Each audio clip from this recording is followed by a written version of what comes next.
நானும் ஹெல்த்தியா இருக்கணும், எக்ஸர்சைஸ் பண்ணணும், அது எல்லாமே இருக்கு. பட் ஆனா அந்த ரொட்டீன் செட் பண்றதுக்கே அவங்களுக்கு ரொம்ப கஷ்டமா இருக்கு. ஸோ அதுக்கு ஏதாவது ஒரு டிப் சொல்லுங்களேன். ஆக்சுவலி டு பி ஃப்ரேங்க், நான் ஜிம் போகணும்னு நினச்சேன்னா நம்மளாலையும் வந்துட்டு டெய்லி போக முடியாது. காலையில் நான் வந்து ரியல் லைஃப் சினாரியோ வந்து காலைல 6 o'clock ஜிம் போகணும்னு நினைப்பேன். 6 o'clock வந்து ஒரு டெலிவரின்னு கால் பண்ணுவாங்க.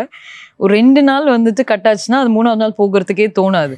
So what really worked for me are what நான் வந்து பேஷண்ட்ஸ்க்கே பார்த்தது வந்து என்னென்னா, ஒரு 4-5 பேராக வந்து ஒரு கம்யூனிட்டி சப்போர்ட்டோட செய்கிற ஒரு ஃபன் ஆக்டிவிட்டியோ, இல்லை வந்து ஒரு ஜும்பா டான்ஸ் பண்ணுறதோ, இல்லை வந்துட்டு சைக்கிளிங் போகிறது, இல்லை வந்து ஸ்விம்மிங் கிளாஸ் போகிறது, அந்த மாதிரி வந்து டுகெதர் ஒரு நீங்கள் ஒரு கம்யூனிட்டியாக ஃபார்ம் பண்ணிட்டு, இல்லை நீங்கள் போகிற இடத்துல வந்து ஒரு ஃப்ரெண்ட்ஸ் மாதிரி ஃபார்ம் பண்ணிவிட்டு, if you can have accountability.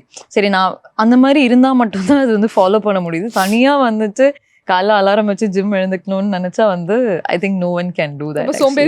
கண்டிப்பாக ஒரு குரூப் ஆக்டிவிட்டி அப்படின்னு நமக்கு குரூப் ஆக்டிவிட்டி, ஒரு பார்ட்னர்ஸோ ஃப்ரெண்ட்ஸோ எந்த ஏஜ் ஆனாலுமே உங்களுக்கு ஒரு 4-5 people வந்து ஜாயின் பண்ணிங்கன்னா இட் வில் பி கொஞ்சம் ஈஸியாக இருக்கும்.